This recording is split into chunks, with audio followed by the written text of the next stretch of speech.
Voltamos com o Alerj Debate, que está falando sobre reforma política.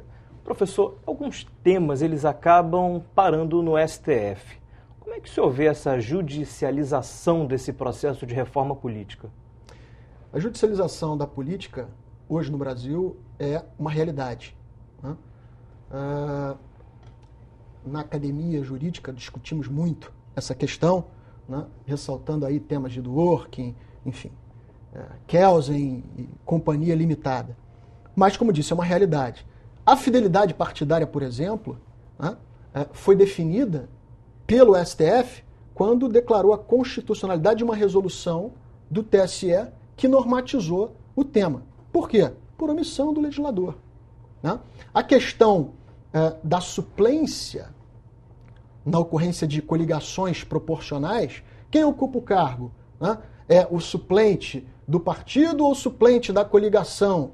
Eu tive a grata satisfação de defender o nosso conhecido, né, lutador, o Acelino Popó, e garantir o mandato dele. Por quê? Porque no Supremo defendemos, via judicialização da política, que a suplência é da coligação, onde os seus efeitos eles são posteriores ao pleito, formam-se no pleito e atingem o resultado do pleito, né? Além desses temas, e descreveria aqui vários outros temas, professor, o que eu hoje pontuo... pacificou, né? Sim, hoje pacificou a questão da suplência. A suplência é da coligação, né, e não do partido. Afora esses temas, deputado Sadinal, eu destaco que, na sua grande maioria, né, o Supremo, grande maioria de temas levados ao crivo do Supremo, o Supremo se manifesta basilarmente pela omissão do legislador. Agora, tem até uma polêmica acerca da suplência, né, do senador, que existem propostas que colocariam o deputado mais votado como suplente do senador. Como é que os senhores veem essa mudança da suplência do senador? Como você bem colocou, Renato, são propostas que são submetidas ao crivo do debate, e aí eu retorno com aquele emaranhado de propostas e com as divergências latentes e que acabam, né, resultando com os interesses, né, o interesse das hegemonias políticas e o interesse, que eu chamo, repito aqui, de social ideológico partidário. Na minha tese de doutorado em Direito, né, eu busquei destacar duas expressões, né? A primeira, a estética constitucional, e a segunda, a democracia reforçada, ou democracia reinventada, que são expressões que eu busco, né, destacá-las e discorrer nas minhas falas, nos debates que participo. A estética constitucional, na minha opinião, é a base de qualquer reforma. É o ponto de partida e o ponto de chegada.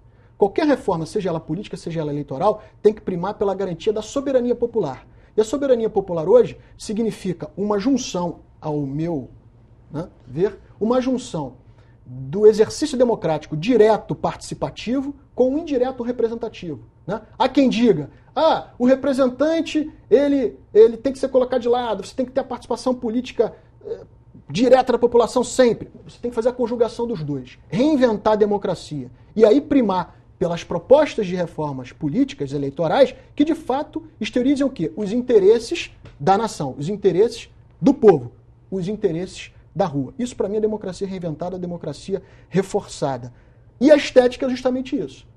O resultado dessas reformas pautada na soberania popular. Portanto, esse emaranhado de propostas casuísticas, né, reforminhas de conveniência, que não retratam os interesses da nação, os interesses sociais, o empoderamento popular, ao meu sentir, não devem ser aprovados.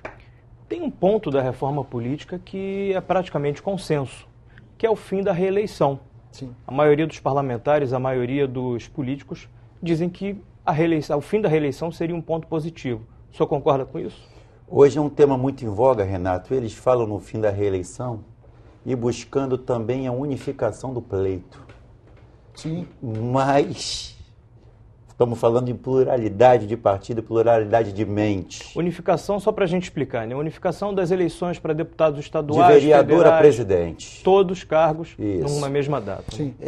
São todos temas que estão muito fervilhando hoje na sociedade. Hoje nós temos a reforma proposta pela OAB e pela CNBB. Eu queria até que meu professor, meu doutor Márcio, comentasse essa proposta da OAB e da CNBB, que basicamente o que desvirtua de toda a reforma é o financiamento público, que o Márcio participou agora com brilhantismo, que nós tivemos muitos problemas no último pleito junto ao TRE Rio de Janeiro. E como é que vai ficar isso, Márcio? Essa prestação de conta que inviabilizou vários candidatos eleitos que, graças ao projeto e à defesa do Dr. Márcio Vieira Santos aqui no TRE, com a sua tese, conseguiu torná-los todos desimpedidos para tomar posse. O que ocorreu, doutor Márcio, nesse financiamento, nessa confusão de público com privado, que o privado se confunde hoje com o aparelhamento futuro na máquina do Estado, ou na máquina do país ou do município? Como é que fica isso? É uma dúvida que está na sociedade hoje, Renato. O que mais clama a sociedade hoje é que não se bote dinheiro público em política. Porque ninguém entende como é essa reforma do financiamento público de campanha. Porque está todo mundo achando que o poder público vai pegar o dinheiro e vai dar na mão do político para ele fazer a campanha dele. E não é assim. Não é assim. Eu queria que o senhor explicasse, meu professor. Porque está todo mundo achando que o ente público vai pegar dinheiro, toma aqui, político, vai fazer sua campanha. Não é assim. Tem que ter uma fiscalização da OAB, das entidades civis constituídas. Eu queria que você entrasse nesse tema, para a gente dar um esclarecimento demais a esse público da Alerj, esse público fluminense. Porque está todo mundo sofrendo, porque ninguém aguenta mais a política, Renato. A gente está no fundo do poço político do Brasil, do Estado e do município. Hoje a gente está faltando estadista no Brasil. Hoje a gente só faz política imediata. Por isso que não se aprova essa reforma política, porque não tem interesse de aprovar um consenso onde a sociedade, como o Márcio muito bem falou, seja o público-alvo, aonde o cidadão seja o público-alvo, aonde o primordial seja o sufrágio universal do voto. O financiamento de campanha ele pode ser, hoje, né, legalmente estabelecido, né, público e privado. É um financiamento misto. Né? Você tem um fundo partidário, né, que tem a previsão lá do seu custeio na Lei 9.096, 99, que regulamenta os partidos políticos. Você tem o financiamento privado, que são as doações, né, de pessoas jurídicas, pessoas físicas. A OAB, com a CNBB, tem a proposta de publicizar, ou seja, financiamento público exclusivo. Há, enfim, várias manifestações, opiniões e propostas. Manutenção do sistema existente, somente público e público privado. Né? Obviamente isso já é objeto, será de muito debate, será objeto de um consenso, um difícil consenso. Só um ponto em relação à prestação de contas que a Noel colocou, né, foi o seguinte: houve uma inovação, Renato, por uma resolução do TSE, agora, para pleito de último pleito de 2014, onde as prestações seriam apresentadas parcialmente. Né? E eu digo a você o seguinte: nós realmente criamos uma tese aqui no Estado, né, conseguimos aprová-la, o que foi estendida, inclusive, para o deputado Sadi Noel, para o presidente dessa casa, né, para diversos parlamentares, para o governador eleito, né, onde uma previsão da resolução que mostrava uma divergência entre as prestações parciais e uma não replicação na final, desaprovaria as contas, certo? O fato é que, sob o aspecto contábil, nós temos uma visão, mas o aspecto jurídico, se você fez a prestação de contas tempestiva e ratificou ou corrigiu aqueles lançamentos contábeis de receita ou despesa até a última prestação, isso foi acatado pelo TRE e permitiu a aprovação das contas dos nossos parlamentares. Uma interpretação jurídica tivemos a felicidade de desenvolver no tribunal e, enfim, melhorar, ao meu sentido, a boa hermenêutica sobre a norma criada pelo Tribunal Superior Eleitoral. A gente sabe que o tema é muito amplo, a gente tem muita coisa para debater, mas infelizmente o nosso tempo já está esgotado. Quero agradecer muito a presença dos dois, principalmente aqui do deputado, a primeira participação aqui na TV Alerj. Volte quando precisar, a casa está aberta, deputado. Muito obrigado, Renato. Agradeço mais uma vez ao meu amigo, meu irmão, meu professor, um mestre no direito eleitoral do nosso Estado. Agradeço à TV Alerj, a todos os telespectadores, aos ouvintes. E agradeço de fazer parte dessa casa, que é a Casa da Vanguarda, é a Casa do Povo Fluminense. Tá certo. Muito obrigado, Renan. Agradecer a presença dos dois.